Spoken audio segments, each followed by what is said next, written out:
Bom dia, boa tarde, boa noite.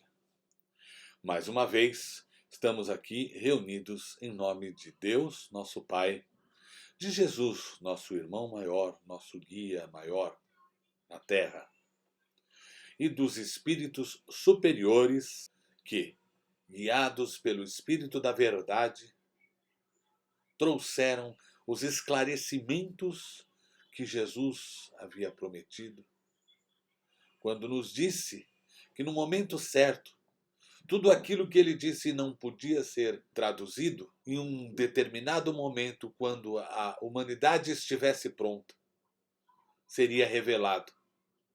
E assim foi que, através de Kardec, o Espírito da Verdade, o Paráclito Consolador do Evangelho, revelou tudo aquilo que faltava. Nossos anjos da guarda, que nos inspirem neste momento, espíritos superiores que nos guardem. Jesus, nosso irmão maior, esteja conosco neste momento. Deus, nosso Pai, esteja conosco neste momento. Para que esta interpretação seja compreendida pelos nossos neurônios dentro de nossos cérebros. E assim, todas aquelas mazelas, todos aqueles problemas diários, angústias, sofrimentos de toda a ordem moral, depressões, ansiedades, tudo isso seja colocado de lado e pouco a pouco seja combatido. Seja combatido com o poder da fé racional e da compreensão daquilo que estamos por ler. Como fazemos habitualmente, vamos abrir ao acaso e a lição de hoje é a do capítulo 17, o item é o número 4, os bons espíritas. O espiritismo bem compreendido, mas sobretudo bem sentido, conduz forçosamente aos resultados acima, que caracterizam o verdadeiro espírita como o verdadeiro cristão, pois um e outro são a mesma coisa. O espiritismo não cria uma nova moral, mas facilita aos homens a compreensão e a prática da moral do Cristo, ao dar uma fé sólida e esclarecida aos que duvidam ou vacilam. Muitos, porém, dos que creem na realidade das manifestações, não compreendem as suas consequências nem o seu alcance moral, ou, se os compreendem, não os aplicam a si mesmos. Por que acontece isso? Será por uma falta de precisão da doutrina? Não, porque ela não contém alegorias nem figuras que possam dar lugar a falsas interpretações. A clareza é a sua própria essência e é isso que lhe dá força, para que atinja diretamente a inteligência. Nada tem de misteriosa e seus iniciados não possuem nenhum segredo que seja oculto ao povo. Seria necessário, então, para compreendê-la, uma inteligência fora do comum? Não, pois vêem-se homens de notória capacidade que não a compreendem, enquanto inteligências vulgares, até mesmo de jovens que mal saíram da adolescência, apreendem com admirável justeza as suas mais delicadas nuances. Isso acontece porque a parte, de qualquer maneira, material da ciência não requer mais do que os olhos para ser observada, enquanto a parte essencial exige um certo grau de sensibilidade, que podemos chamar de maturidade do senso moral.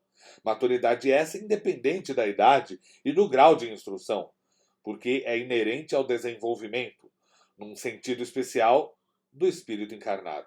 Em algumas pessoas, os laços materiais são ainda muito fortes para que o espírito se desprenda das coisas terrenas. O nevoeiro que as envolve impede-lhes a visão do infinito. Eis porque não conseguem romper facilmente com os seus gostos e seus hábitos, não compreendendo que possa haver nada melhor do que aquilo que possuem. A crença nos espíritos é para elas um simples fato, que não modifica pouco ou nada as suas tendências instintivas.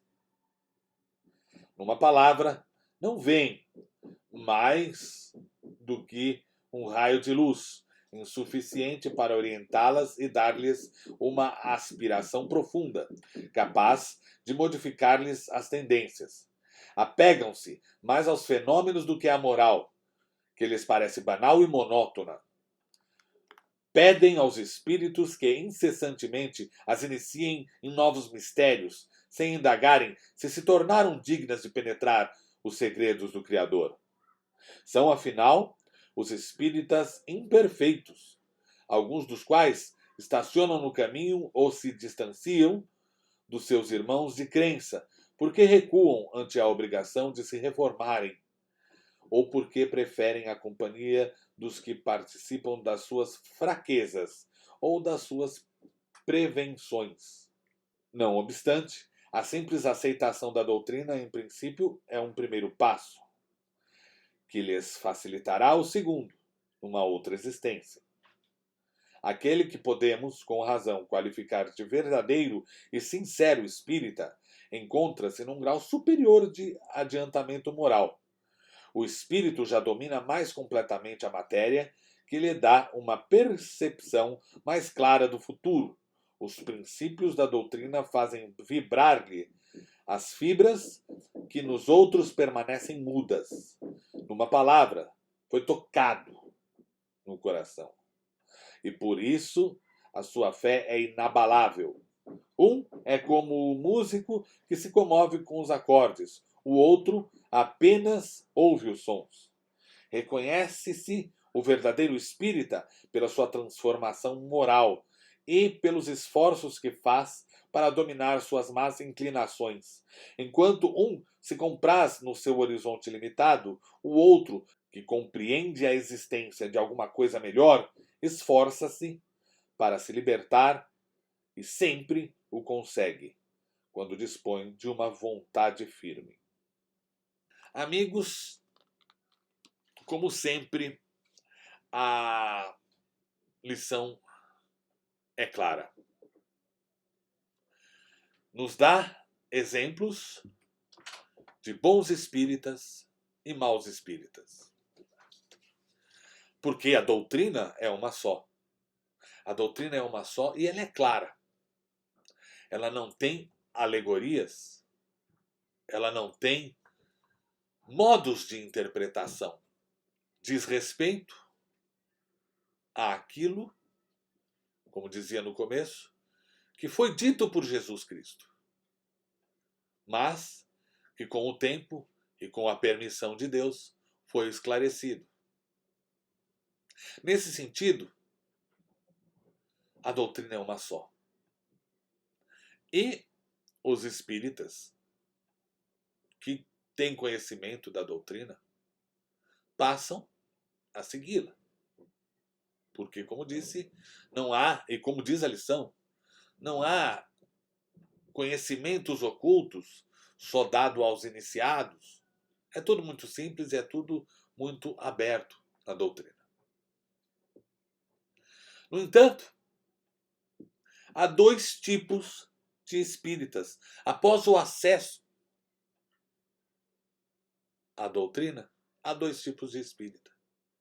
Um é aquele que lê meia dúzia de palavras, diz ter entendido, e passa a buscar fenômenos, e passa a buscar o contato com o plano espiritual, e se distancia da doutrina, e se distancia daquilo que foi o que Jesus pregou e que é o que incessantemente se repete na doutrina para quem estuda profundamente.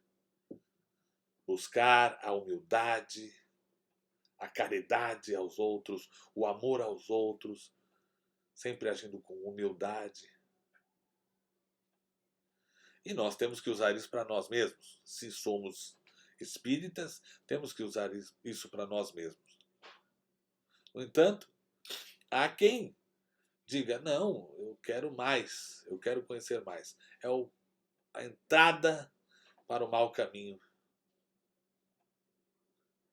E existe aquele espírita que conhece a doutrina, incessantemente estuda, reestuda, debate com colegas, debate com aqueles que têm uma compreensão e um estudo há mais tempo. E a conclusão que ele chega é: tá, tenho que ser humilde, tenho que ter a caridade, mas não sou humilde 24 horas por dia, não uso da caridade 24 horas por dia. Portanto, tenho que melhorar, tenho que melhorar, tenho que melhorar. A esse, com o tempo, é dado conhecer mais e mais, mais e mais. Porque sempre colocando a humildade e a caridade na frente. Ao outro acontecem duas coisas. Primeiro, estagnam no lugar onde ficaram no estudo, e em cima daquilo, instigado por espíritos zombeteiros, por espíritos mistificadores. E se tem mediunidade, tanto pior. Instigado por esses espíritos malfazejos, dão-se ao deleite de dizer que conhecem o plano espiritual e mais, passam a trabalhar em prol dos outros, em cima daqueles pretensos poderes. Porque sim, o espírita mal orientado alega ter poderes, quando, na verdade, Deus, Jesus, não quer que a gente tenha poderes para fazer frente a eles. Quando nós compreendemos a doutrina em sua essência, nós entendemos que aquela mediunidade, que aquele conhecimento não é um poder, é uma faculdade humana. Uma faculdade humana acessível a qualquer um, mas que deve utilizá-la com conhecimento. Portanto, temos que nos preocupar e sempre ficar atentos. Que tipo de espíritas queremos ser? O espírita que leu meia dúzia de palavras e quer seguir o seu próprio caminho, fazendo e dizendo o que bem entende? Ou aquele espírita que estuda incessantemente até o fim da encarnação, em busca de conhecimento? Certamente. Não é proibido ter esta vontade da busca do conhecimento. Mas quanto mais conhecimento buscamos de forma humilde e de forma abnegada, mais compreendemos duas coisas: o quanto somos falhos e o quanto precisamos estudar e o quanto precisamos compreender da imensidão do universo e dos desígnios e mistérios de Deus. Meus amigos, era essa a lição de hoje.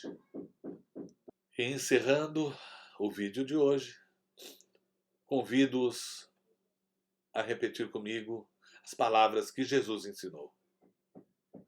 Pai nosso que estais nos céus, santificado seja o vosso nome. Venha a nós o vosso reino. Seja feita a vossa vontade, assim na terra como no céu. O pão nosso de cada dia nos dai hoje. Perdoai as nossas ofensas, assim como nós perdoamos a quem nos tem ofendido. Não nos deixeis, Senhor, cair em tentação, mas livrai-nos de todo o mal, porque vosso é o poder, o reino e a glória para todos sempre. Que assim seja. Graças a Deus.